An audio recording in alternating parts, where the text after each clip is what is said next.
نسبونه نشته اسلام کې شیعه سنی وای خوړې زمنه درته تبا کړ لونی درته تبا کړې خپل خزه در نټولې وکړې مولایانو شیخانو پیرانو سیدانو له دا لور می ولا ورکو دا ګور برکتی شو پلان کې وکړو ورګ شیخ دې غر کچې غر کې دی خړو بچیا 1400 کاله و جنگي دي د سړي زوی دنه جوړ نشي منیر شاکر کافر ده زما غونه کافر شه د سړي بزوی شي لا لور بدیم بچی زوی بدیم بچی پیسې بدی زما غونه کافر شه خزه بدی بچی دا ته چې کوم نمونه مسلمانی چې خزه دی کله یو پیر سره ناسته او کله بل ملنګ ته ناسته باچایانو میرانو میاګانو په مزه وکړي ستا په مال او ستا په دولت دغه سي مسلمانی خو زنه خوخم رومال بهم په سره چولی پټکې بهم والی داسې خدای په شرمونو دا خلک و شرم ولا لکه اولی سر رومال چولو اوس پګړې موي به پاغي بر رومال واچي او خو چې ته د پیران وګوره سړی حیران شي چې د چی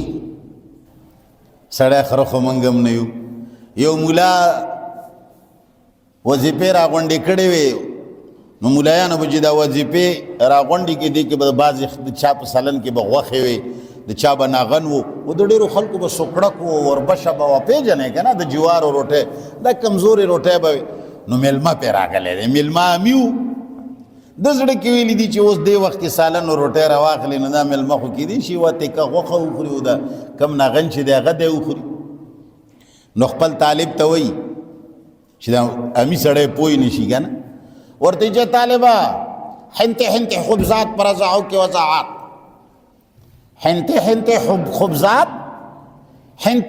خبزات پر ازاعو کې وضاعت حنتا غنم ته وایي خبز روټۍ ته وایي رضاعي ته رضاعي وایي د بړستن نه دی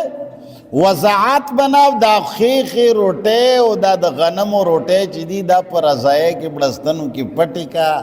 حنته خبزات پر ازاعو کې وضاعت مطلب دلته سوکړه کې مکړه کې وچې راوړه چې دا خړو موړ شي بیا بیا رستو بیله وخورو عامي سړی چې کم راغلی و هغه ډېر هوښیار و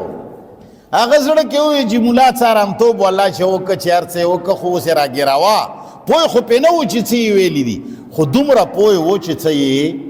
ووې نور پوه نه و عاجز هغه ورته وایي چې مولوي صاحب دومره جاهلات چې په دې نه پوهېدات هغه ورته ویلي و چې حنته خبزات پر ازاعو کې وضاحت ده ورته وایي چې دومره جاهلات چې په دې نه پوهېدات یعنی تا موږ نه اوس دومره خره جوړ کړي دي چې ګنې موږ په دې هم نشو پوه حالانکې دی پې پوه نه و چې ملا ته یې کله دا ټکی برابر کړو نو هغه زر طالبانو ته وایي چې مړه راواخلی بس پوه شوی دی نو مولانا صاحب دومره جاهلات چې په دې نه پوهېدات